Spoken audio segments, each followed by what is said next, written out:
백훈종의 전지적 비트코인 시점. 네, 여러분 안녕하세요.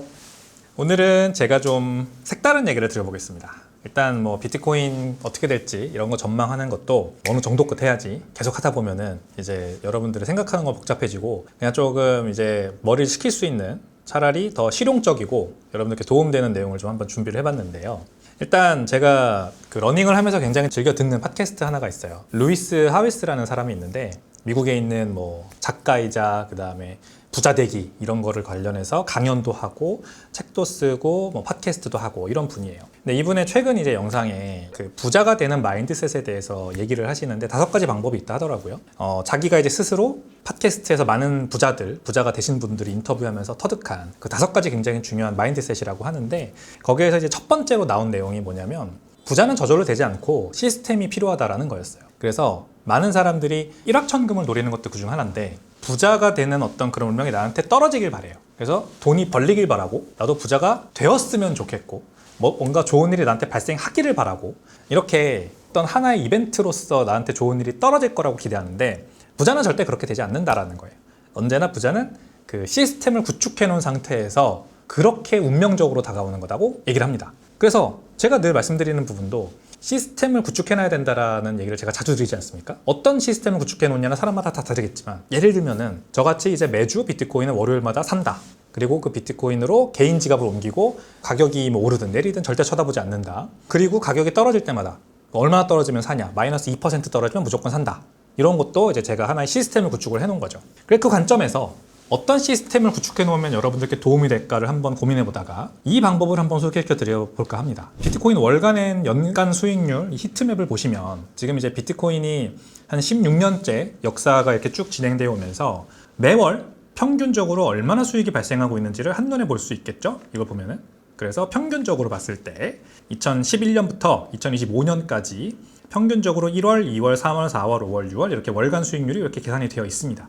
현재 2025년 같은 경우에는 연간 수익률이 현재 마이너스 상태예요. 그죠? 시작할 때 10만 달러 정도의 올해가 시작이 되었거든요. 근데 현재 12월 촬영 시점 기준으로 12월 중순을 지나고 있는 현재 마이너스 1.24%로 연초 대비해서 가격이 떨어져 있는 상태예요. 근데 이거는 아직 뭐 12월이 끝난 게 아니기 때문에 좀 더 봐야 되겠죠?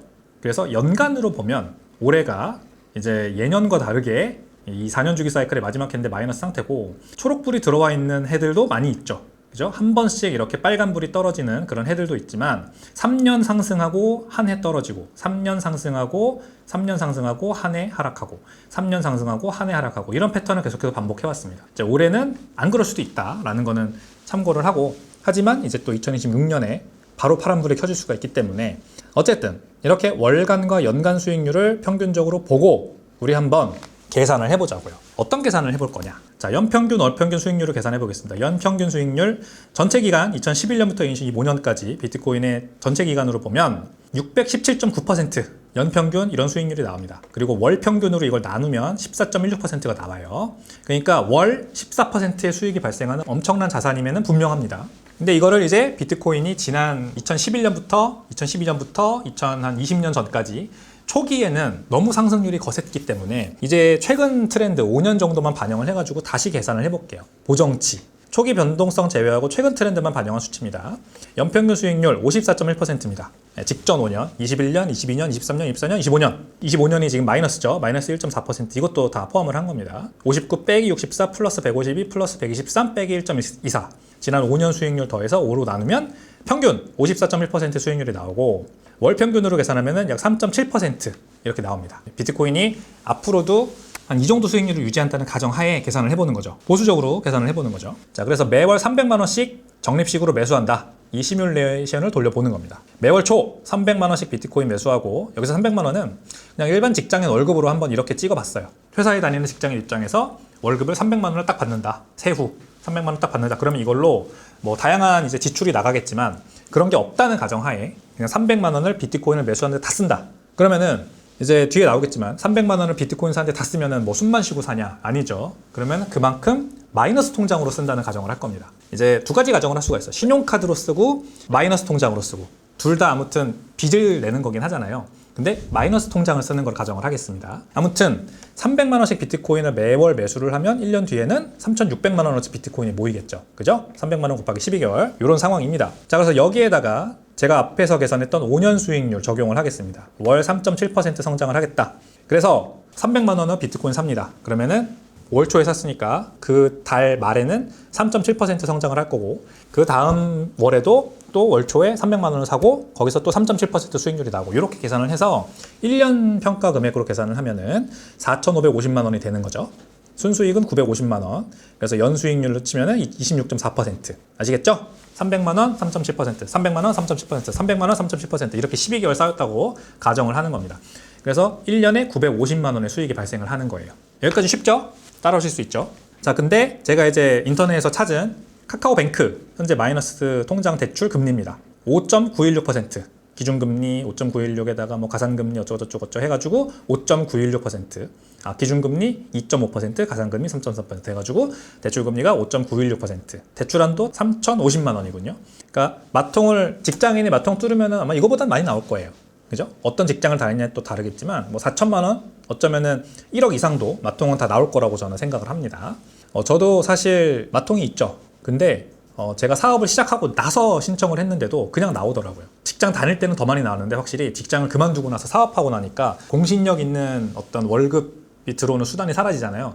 그럼에도 불구하고 어쨌든 마통 그건 뚫리더라고요. 참고하시면 좋을 것 같고. 자, 그래서 마이너스 통장 잔고 1월 300만 원입니다. 그죠? 제가 이제 300만 원을 월급 받아서 비트코인을 사는데 다 썼으니까 300만 원을 마이너스 통장에서 찾아 쓴다고 생각을 해보는 거죠. 그러면은 이 연이자가 5.91%였으니까 월이자 기준으로 약 0.493%거든요. 그래서 300만 원에 이걸 곱하면은 14,790원에 이자가 이제 붙는 거죠. 그리고 2월에도 또 300만 원을 여기서 더 쓰잖아요. 그러면 이제 누적으로 마이너스 통장 잔고가 600만 원으로 늘어나죠. 그러면 여기에 이제 0.493%가 붙으니까 이자도 29,580원이 되고, 이렇게 매월 제가 마이너스 통장 잔고가 누적되면 누적될수록 이자 금액도 늘어나는 겁니다. 이렇게 1년을 계산을 해보면 총 3,600만 원을 마이너스 통장에다가 이제 누적을 하게 되고, 그러면은 여기서 발생한 총 누적 이자가 115만 3,620원이 됩니다. 이해하시죠, 여러분? 계속해서 이자가 늘어나면서, 이자율은 안 늘어나지만 이자 금액이 늘어나면서 최종적으로 1년간 총 누적 부채는 3,600만 원, 거기에 이자 금액으로 내는 게 115만 원 이렇게 되는 거죠. 자, 그러니까 비교를 해보면 되죠. 1년 뒤 자산 비교표. 시나리오 A는 생활비를 마통으로 쓰고 월급으로 마통을 갚는, 결국 빚을 앞서 땡겨 쓰고 그 다음에 월급 받으면 그 빚을 감대 쓰는, 이거는 아무런 시스템이 없는 거죠, 여러분. 그죠? 시스템이 없는 겁니다.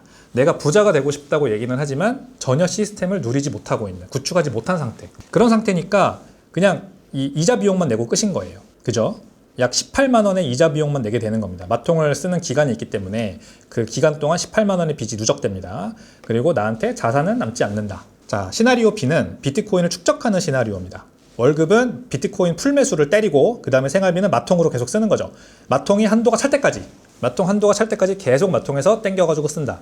그러면은 어떤 시나리오가 펼쳐지냐? 자, 이제 1년으로 계산을 하면은 3,600만 원을 전액 비트코인에 투자하면 950만 원의 수익이 생겼어요. 그리고 마통에서는 115만 원의 이자가 생겼었습니다. 그래서 그 두 개를 이제 빼면은 약 835만 원의 수익이 남는 거죠. 오케이? 되게 쉽지 않나요, 여러분? 최근 5년 평균 수익률을 적용한 비트코인의 수익률을 적용하면은 이제 비트코인의 자산가치 상승률이 이 마통에서 발생하는 이자 비용을 훨씬 더 상회하고도 남는 겁니다. 그래서 이게 매년 저한테 835만 원 정도의 수익을 남겨주는 거죠. 자, 이게 바로 수익이 남는 시스템입니다. 부자가 되려면 다 이런 시스템을 갖춰야 돼요. 로버트 기요사키가 얘기하는 현금 흐름이 부채에서 발생하는 이자를 초과하는 그런 부채의 시스템. 이것도 비슷한 개념인 거죠.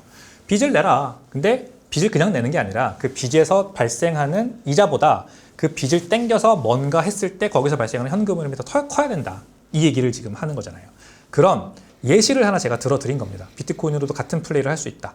그리고 직장인 입장에서 마이너스 통장이라고 하는 시스템을 활용하여 비트코인을 축적하면은 요런 835만 원 정도 매년 남는 수익 창출이 가능하다라는 시스템을 여러분들께 보여드린 겁니다. 이거를 사실 잭 멜러스라고 하는 스트라이크 CEO 있죠. 굉장히 비트코인 유명한 인플루언서.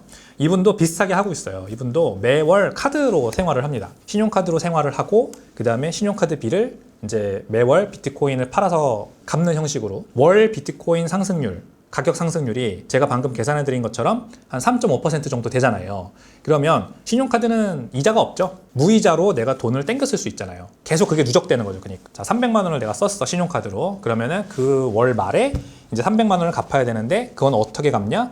비트코인, 그동안 모아놓은 비트코인을 일부 팔아서 갚으면, 자, 300만 원어치 팔아서 갚았어요. 다음 달에는 비트코인 가격이 또 3.5%가 올라가 있을 거니까 그 전월보다 비트코인을 덜 팔고 300만 원을 또 갚을 수 있겠죠. 그렇게 계속 누적되다 보면 결국 파는 비트코인의 개수가 계속해서 줄어들고 똑같이 300만 원이라고 하는 그 생활비를 유지할 수가 있는 겁니다. 그러면서도 신용카드를 쓰면서 제가 얻는 혜택들도 있잖아요. 포인트도 쌓이고, 신용카드 계속해서 뭐 연동되어 있는, 저 같은 경우에 이제 통신비 할인을 받는데 일정 금액 이상 쓰면은 신용카드 그거를 통해서 통신비 할인도 받고, 이런 혜택도 계속해서 쌓고, 이렇게 전통 금융에서 우리가 찾아서 먹을 수 있는 그런 혜택들은 다 누리면서 동시에 자산도 같이 증식시킬 수 있는 방법이 이 지금 현재 시장에는 존재를 한다는 겁니다. 어때요? 잭 멜러스가 쓰고 있는 신용카드 비트코인 팔아서 돌려막는 방법, 이것도 괜찮아요.